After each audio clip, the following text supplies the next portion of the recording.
Yeah, I want to actually point something out real common sense. Here's Putin the cat, but Vladimir Putin, what is he doing? Hey, buddy. He's actually buying gold. Actually, he thinks of the price of gold as how many barrels of oil does it cost me to buy an ounce of gold? We don't go by dollars, we go by barrels of oil, Russian oil, and we buy gold with it. We don't buy toilet paper, we sell oil, we buy gold nuggets. So that's what he's doing, right? Hey, I also want to point out something. Well, that's telling you something. You know why? Because Vladimir Putin's got more money than anybody. I know a lot of people go, "Oh, he's not the richest guy in the world. He's just a poor civil servant working for the people." You know what? I ain't gonna even argue with people like that anymore to think that stuff. The guy's loaded, and if you want, everybody walks around. I want to follow who's making the money, right? Vladimir Putin's buying gold. Vladimir Putin's buying gold, you should too. And he's loaded. He is like, Vladimir Putin is the godfather of Russia. Basically. That's what he is. He owns that state, and most of the people in there can't even figure it out. But the hell with it, I don't really care what you people think. He's loaded. And he's like saying, if we sell gold, we sell oil, we buy gold. We don't buy any U.S. toilet paper, tampons, or any other bullshit. We buy gold. So that's what he's doing. You should too. Now, I know Jim Rogers, right? He's smart. Bet you the Russians get him. If you ever invest in Russia, he's going to get jammed, man. I bet you. The other thing he did was he got married. Wrong, Jimmy. Oh, it's great.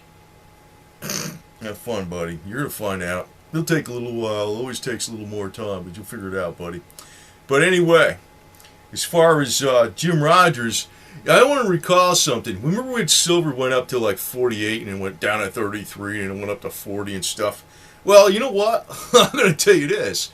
Jim was like, I don't know if he just says stuff, and I don't know what he's, when he's on an interview, they probably say, oh, they're calling Jim Rogers. He's going to be on an interview and he's going to talk on the phone. I don't know. You never really know what the hell's going on exactly. He's not going to show his cards, what he does exactly. And he shouldn't. I mean, he'd be stupid if he did. But I remember many times, even before silver went up to 48 and even after silver went to 47, 48, whatever, he was saying that silver never really broke through that 50 magical number. And that is why he feels pretty good about it. But maybe he was just telling people what they wanted to hear. I don't know what the hell he was saying there. But that was even like he said that for quite some time before and after the height. Not that he's trying to lie to anybody, but I mean, the silver bugs like ran with that stuff like crazy. And I'm like, let me put it this, I'm leading up to something else here. Because if I had to be advising somebody about what to do with precious metals or what to do with their money, I would actually tell people to put part of their money in precious metals. Definitely. And, now especially, because it's not, even so, I think there's going to be a panic into the metals and it's going to go way up. Something else I'm going to point to after this at the end. But Jim Rogers basically was saying that, but people were like saying a couple good things about silver because it never broke through the height, but gold did, platinum did, and all this type of stuff. But silver really never broke through its all-time high, but gold did. So I feel pretty good about silver and stuff.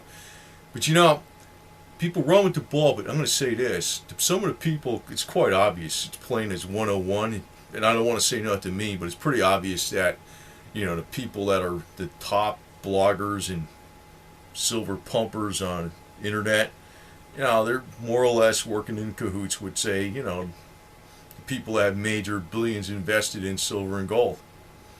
They're always going to be bullish on the metals, and they want to keep the buying pressure hot no matter what. There's always a conspiracy reason or some other default coming or something like that, and that's a reason you should buy. But that is the one you really need to watch is not those bloggers, because they're always going to be freaking 100% bullish. Watch Sprott himself. That guy's going to make money. He's buying miners. the freaking things are going to go up. He's going to make a lot of money. He makes a lot of money. You should not watch the cover agent, the cover people that are running around him, because they're not going to tell you when Sprott sells. That's one thing I picked up about the silver blogger channels.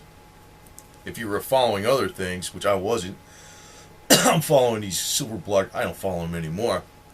But who I'm going to watch very carefully in the future is Sprott himself. And he's going to lead me to making better moves. Because I'm not going to listen to what other people say he said, but I'm going to watch what he actually did. You know, so like a lot of times these guys are just, they really are purely pumpers. And when Sprott sells, he's got to sell it to somebody, correct? So you want the price as high as possible, but the bull market's not over with. No way in hell. And, you know, the fact that Vladimir Putin's buying, that's another indication the bull market's not over with. And really, it's not so much, you don't want to think of it as a bull market. It's the fact that the dollar is going to get clobbered pretty bad. And it's going to lose its status as a world reserve currency. So that is why you should be buying gold and silver more than anything. But one other thing, I was going to remember what it was. Yeah, I just remembered what it was. It's something I've been harping on before about conflict in the Middle East. Like even some of the more conventional people that think that gold is going to stay down, but you know, but it just matters if Bernanke slips up or something like that, or if there's conflict in the Middle East. Conflict in the Middle East will drive gold and oil very high, very fast, and it also will move up silver right after that. Gold and oil take off right away, then silver follows, catches up, and passes it up. There's a major conflict in the Middle East. They've been talking about this so damn long. That's why I was thinking in 2012 there was going to be I thought silver was going to go very high, not due to these charts and not due to like buying pressures and fundamentals and things. If you just look back historically, I don't know when that's going to happen, but that may very well be the deal that's going to actually drive everything up. And if it doesn't go well, it's going to be very bad for the dollar itself too. That's where we don't know. And but you know, Peter Schiff, I'm going to say one good thing about him for sure, because it's not that I don't like Peter Schiff. Sometimes he doesn't pick. He'll never tell you when these bad dips are going to happen. But you know, I guess you can't tell everybody. You should tell me. But the thing is,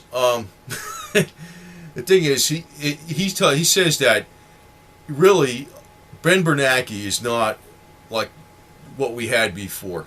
Ben Bernanke's going to actually ensure that gold is going to keep going up, even though it's got crashed down a lot here. Just Ben Bernanke's policies are going to keep it going up in place. It's going to happen. And it's really the whole reason that Mark Farber is holding on to his gold is because Ben Bernanke's in charge.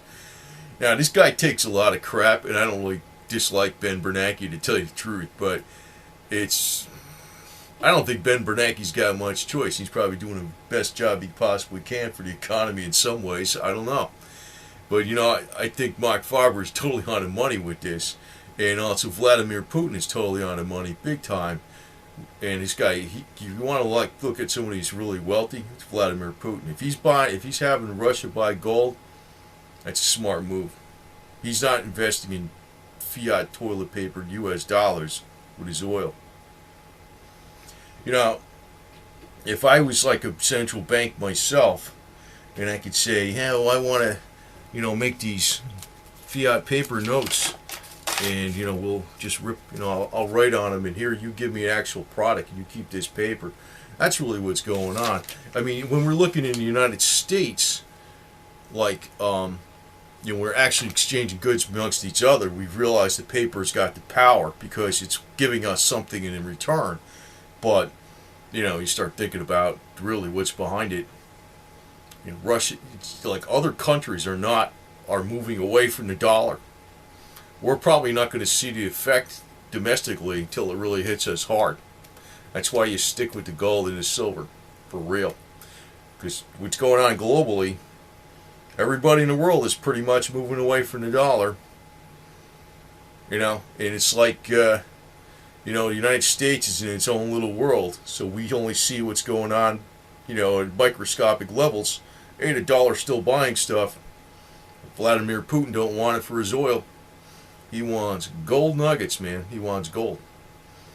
So he's another wealthy guy to watch. He knows what the hell's going on.